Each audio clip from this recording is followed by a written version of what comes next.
Buenos días, esta grabación se realiza en fecha 18 de abril del año 2024.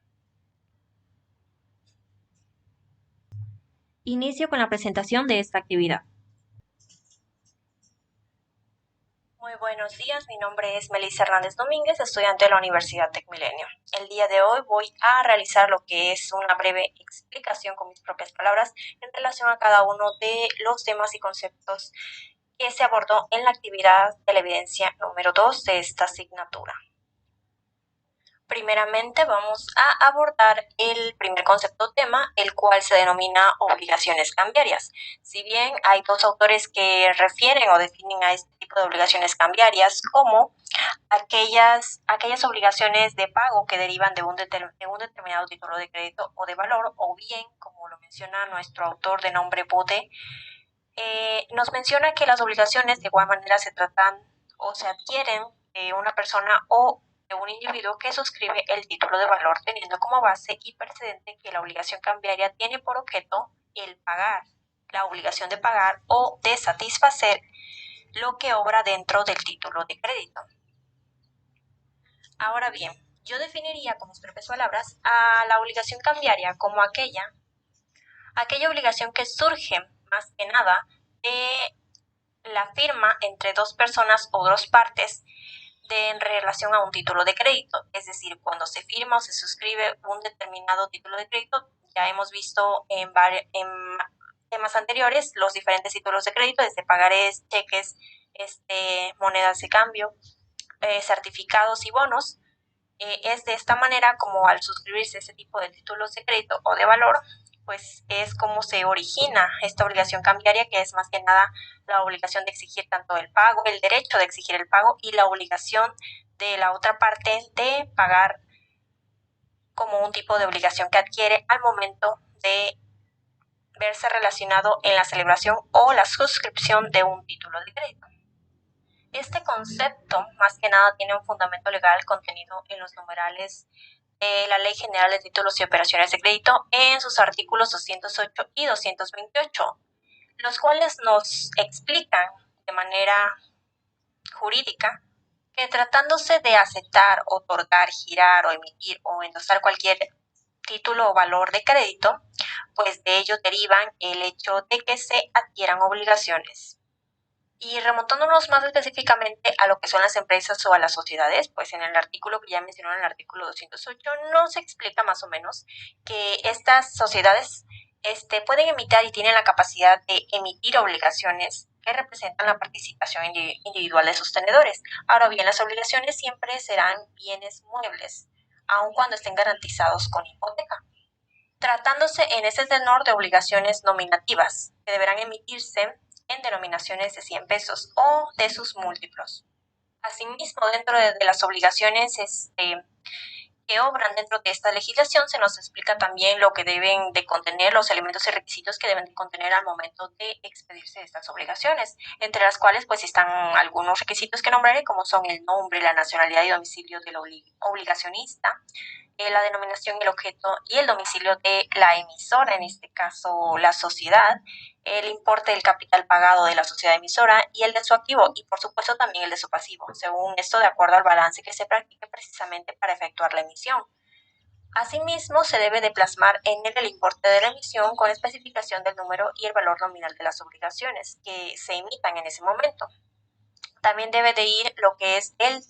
tipo de interés pactado, así como el término señalado para el pago de intereses y de capital y los plazos. De igual forma, se debe plasmar el lugar del pago, la especificación en su caso de las garantías especiales que se constituyan para la emisión. Por otra parte, también debe de ir lo que es el lugar y la fecha de la emisión, con especificación de la fecha y número de la inscripción relativa en el registro de comercio. De igual forma, algo indispensable e indiscutible que no debe de faltar es la firma autógrafa de los administradores de la sociedad autorizados al efecto y la firma autógrafa del representante común de las obligaciones. De igual forma, en la misma legislación se nos explica en el numeral 17, de que los tenedores de cualquier título de valor o título de crédito pues tienen la obligación de exhibirlo para ejercitar el derecho que en él se consigna. Esto, cuando sea pagado, se debe restituirlo.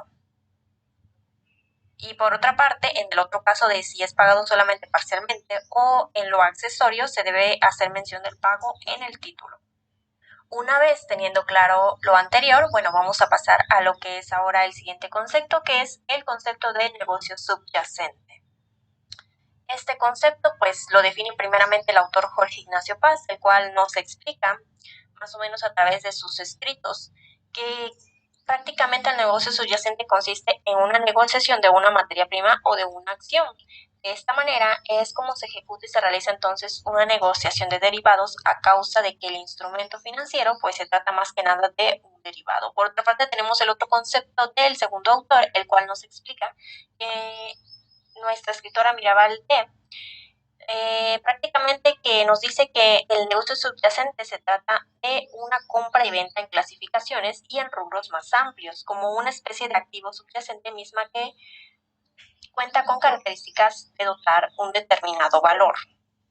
Ahora bien, teniendo en cuenta lo anterior, pues yo puedo definir en base a estos conceptos y definiciones y también a la investigación realizada en ese trabajo, puedo definir el negocio subyacente como aquel acto jurídico consistente más que nada en una negociación que deriva de instrumentos financieros o comúnmente denominados derivados. Una disculpa, retomando el concepto que estamos explicando, pues prácticamente lo que es la negociación subyacente hace referencia a lo que es un acto jurídico en el cual se realiza una negociación de lo que son instrumentos derivados, los cuales más que nada se pueden definir como tipos de acciones. Eso comúnmente suele suceder en lo que son aspectos más amplios de compra y venta de acciones. En el caso, como se puede explicar, tenemos lo que es la compra-venta de acciones a través de empresas que están cotizando en la bolsa de valores y que las compran y las venden posteriormente a lo que son personas individuales o personas que tienen capacidad jurídica para ello, pero que son particulares prácticamente. Ahora bien, en el fundamento jurídico de este concepto tenemos lo que es el artículo 28, el cual, pues en base a lo que son, en relación al tema de los títulos de crédito, nos habla de que prácticamente la acción negociable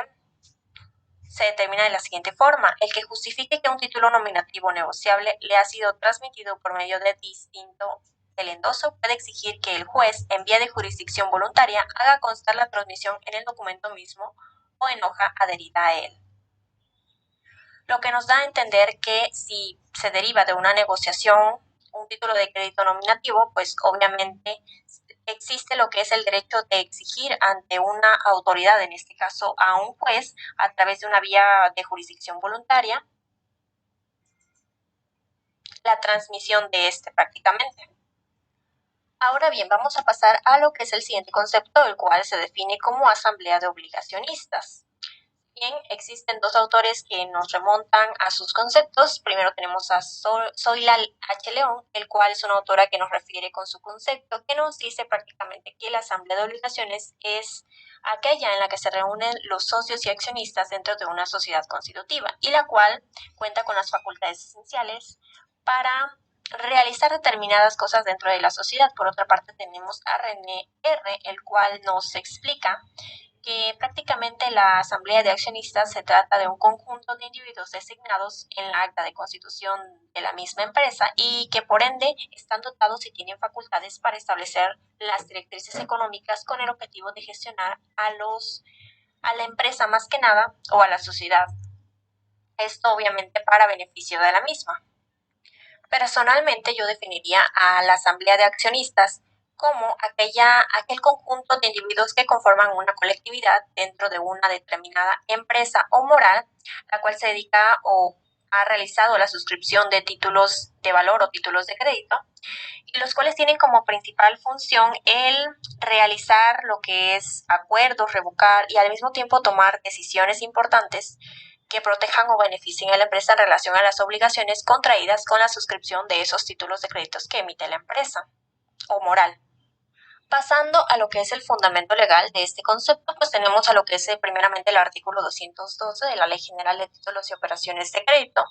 el cual prácticamente nos explica en su disposición legal que se puede hacer que no se tiene prohibido prácticamente hacer una emisión de alguna obligación por cantidad mayor que el activo neto que conforma la sociedad emisora. En este caso, pues se trataría de empresas. Prácticamente que aparezcan del balance a que se refiere a la fracción 2 del artículo 210. Ahora bien, la sociedad emisora también no podrá reducir su capital sino en proporción al reembolso que haga sobre las obligaciones para ella emitidas, ni podrá cambiar su objetivo ni su domicilio o denominación sin el consentimiento de dicha Asamblea General de Obligacionistas. Obviamente no es necesario retomar el artículo número 210, ya que se ha explicado en líneas anteriores, es prácticamente los requisitos o el contenido que deben de tener las obligaciones al momento de su emisión. Como ya lo hemos visto, se trata del nombre, nacionalidad, del domicilio del obligacionista, la denominación, el objeto y el domicilio de la sociedad emisora, el importe del capital, el importe de la emisión, el tipo de interés pactado, así como el término señalado para el pago, el lugar de pago, etcétera, etcétera, etcétera. Bueno, seguido de ello vamos a pasar a lo que es el tema de amortización de obligaciones. Si bien tenemos dos conceptos importantes de dos escritores o autores, primeramente vamos a abarcar el de García, el cual es un autor que nos describe prácticamente a la amortización de obligaciones como una acción consistente en que la persona beneficiaria de un financiamiento realiza la devolución del capital a favor de la persona que se lo prestó mediante cuotas en un tiempo determinado con previo acuerdo de las partes. Por otra parte, Navarrete del 2018 nos explica más o menos en su concepto que la amortización es consistente en la reducción de un pasivo tratándose de obligaciones, teniendo como medio el pago anticipado de una modalidad definida que permita su disminución con el paso del tiempo. Desde mi punto de vista, yo podría definir a este concepto como un proceso de distribución de gasto en el tiempo de un valor duradero, el cual tiene, como su mismo nombre lo indica, la acción y efecto de amortizar, teniendo como requisitos ya sea que se realice un establecimiento de vigencia para dicha amortización o bien se acuerde de otro modo. Bueno, para ello es importante explicar lo que es el fundamento jurídico y legal de este concepto, el cual se remonta en los artículos 211 primeramente, el cual nos explica y nos hace entender que las obligaciones, que no podrán pactarse que las obligaciones sean amortizadas por medio de sorteos, que es un requisito obviamente, a una suma superior a su valor nominal o con primas o premios prácticamente. Si no es como cuando estos tengan por objeto compensar a las obligaciones o al obligacionista por la redención anticipada de una parte o de la totalidad de la emisión, o bien si la cantidad periódica que debe destinarse a la amortización de las obligaciones y el pago de intereses sea la misma durante todo el tiempo estipulado por dicha amortización. Como lo mencioné anteriormente, de ello se debe de establecer previamente antes de y por voluntad de las partes, más que nada. Es importante destacar que dentro de esta misma legislación, pues también se estipula que cualquiera de los obligacionistas podrá pedir la nulidad de la emisión hecha en contra de lo prevenido en el mismo artículo de numeral 211. Ahora bien, otro de los requisitos o elementos indispensables de este concepto radica en lo que es el numeral 217, el cual en la fracción número 3 nos explica que para comprobar la existencia y el valor de los bienes dados en prenda, en este caso, o también bienes hipotecados en garantía por parte de la emisora, será necesario que estén asegurados mientras la emisión no se amortice de esta manera, no cause una amortización total por su valor o por el importe de las obligaciones en circulación cuando sean menor que aquel. Seguido de lo anterior, pues vamos a pasar a lo que es la explicación de la prescripción de las obligaciones. Como bien sabemos, en los títulos de crédito o títulos de valor siempre va a existir, así como en la mayoría de las ramas del derecho, lo que es el tema de la prescripción. Primeramente tenemos a lo que es el primer concepto de definición, el cual nos lo proporciona el autor Sánchez Cordero, el cual nos ilustra con su concepto y nos dice que la prescripción de obligaciones prácticamente se trata de un mecanismo legal y jurídico que se formaliza con el pasar del tiempo y por consecuencia pues trae la extinción o deja sin efectos a la obligación. Por otra parte tenemos a otro autor denominado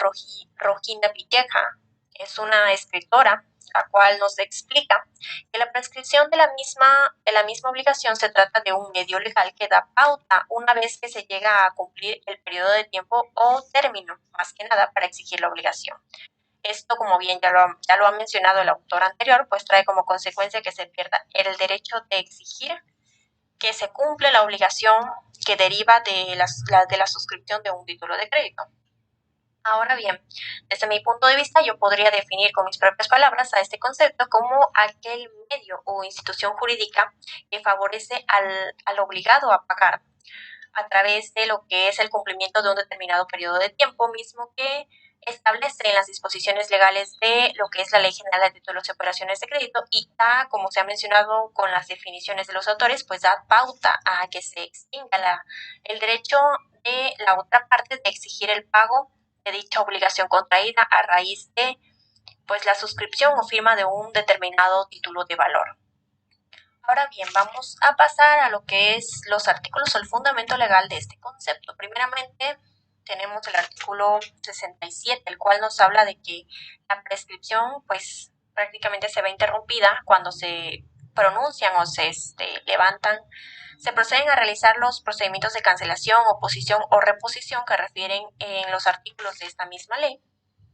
en lo que son con respecto a títulos nominativos extraviados, robados, destruidos, mutilados o deteriorados gravemente. Por otra parte, en el numeral 207 tenemos o se nos hace mención y explicación en relación a lo que es el título de valor denominado cheque, que nos dice prácticamente que las acciones contra el librador que certifique un cheque prescriben en 6 meses o a partir de la fecha que concluya el plazo de presentación. Un ejemplo de lo que se ha visto en los temas anteriores, obviamente.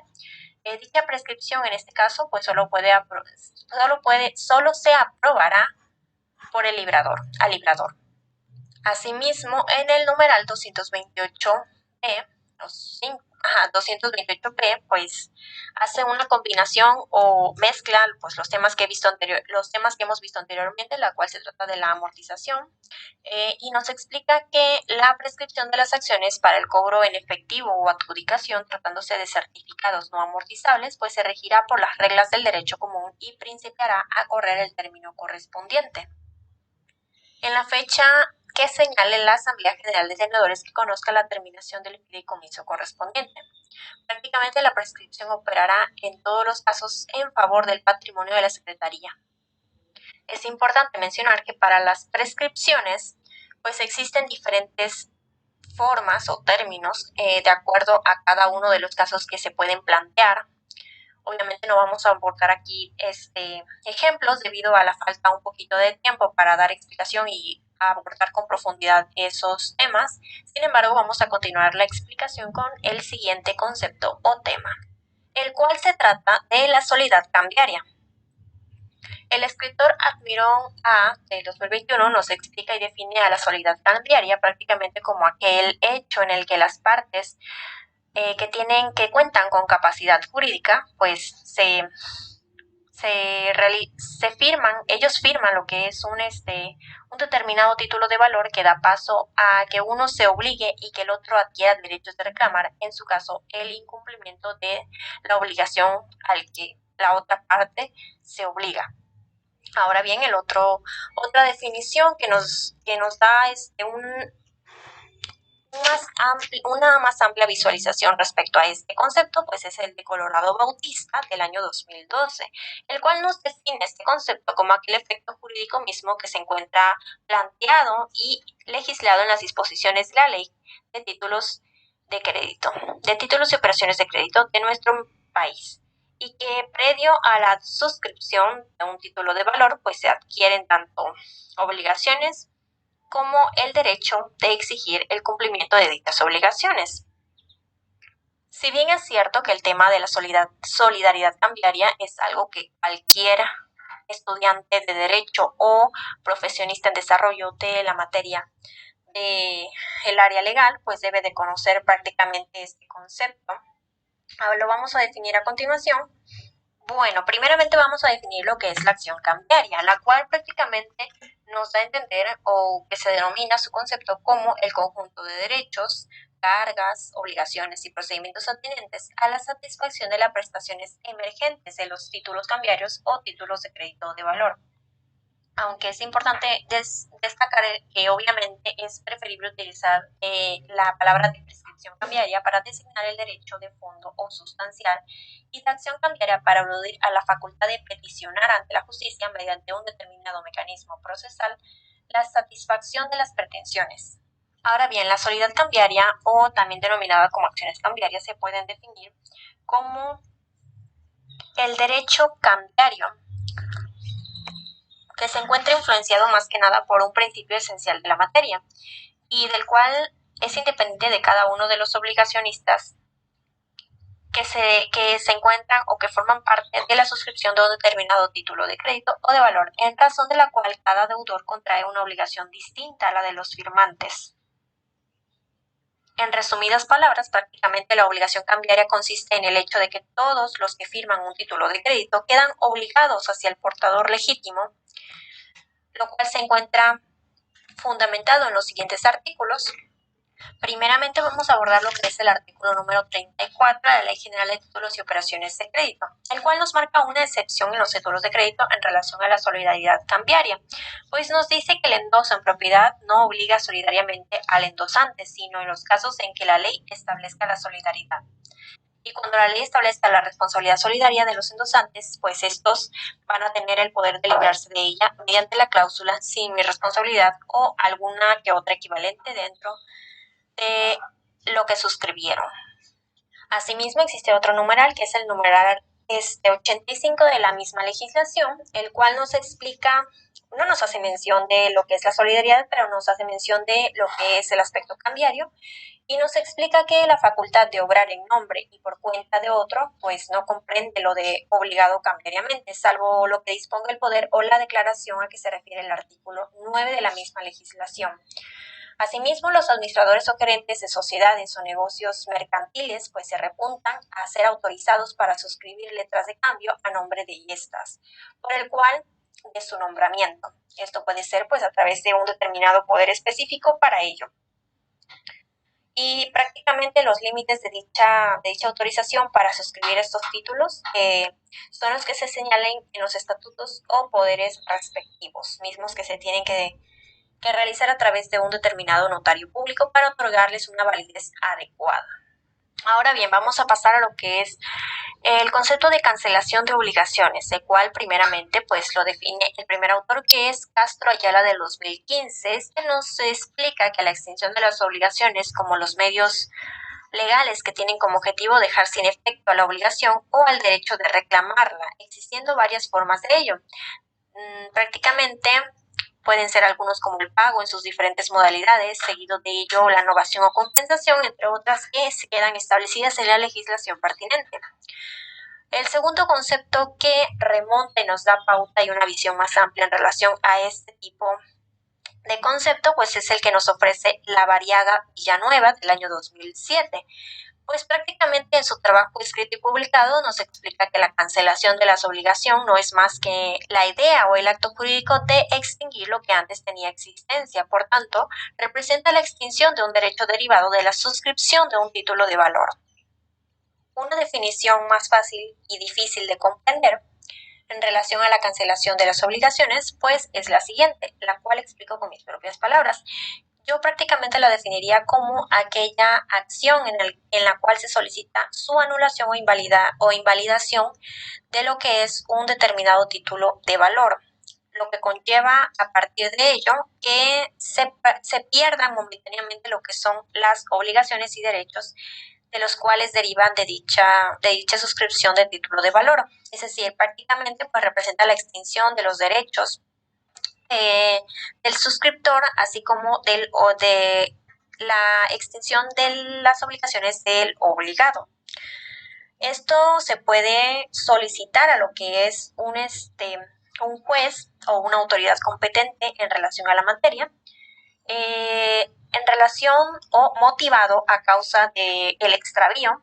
robo o deterioro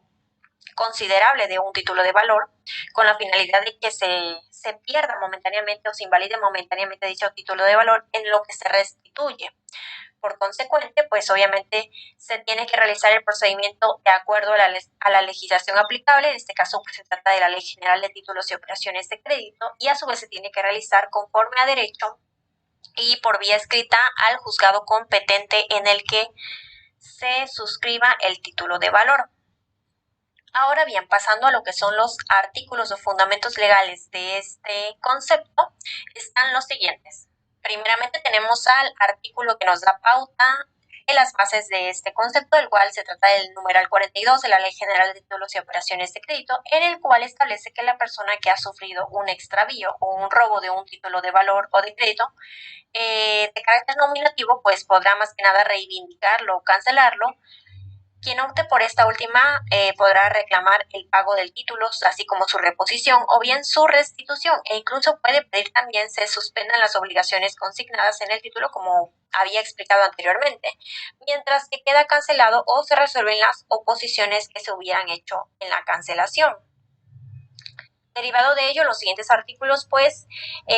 disponen y legislan casos en particulares en relación a los títulos de crédito y su cancelación, los cuales se tratan prácticamente del artículo del numeral 42, 43, 44, 45, 46, 47, 48, 49, 51, 53, 54, 55 y 57 de la Ley General de Títulos y Operaciones de Crédito. En ellos mismos pues sobran también los requisitos pertinentes en relación a la cancelación de las obligaciones, que es que se debe de tramitar y solicitar ante un juez competente, aportar las pruebas necesarias para que el juez pueda dar una resolución adecuada en relación a las pretensiones de la parte que lo solicita, etcétera. Finalmente, y para concluir esta breve explicación en relación a la actividad correspondiente, pues me parece indispensable resaltar una pequeña conclusión de los temas, pues ya que nada, el hecho de que conocer y estudiar ese tipo de conceptos, así como sus definiciones y cada uno de los fundamentos legales que fundan y motivan las acciones contempladas en ese trabajo, pues nos permiten conocer y tener una visión más clara y definida en relación a los procedimientos de cada uno de estos conceptos, ya que en materia mercantil y civil que dan origen a estos, que motivan más que nada a estos tipos de procedimientos legales, pues son esenciales el conocer para saber y tener una base más sólida en relación a cómo vamos a encaminar pues dicho procedimiento legal en el caso de que así se nos presente el hecho de llevar a cabo dichos procedimientos en nuestra vida profesional. Agradezco la atención prestada. Muchas gracias.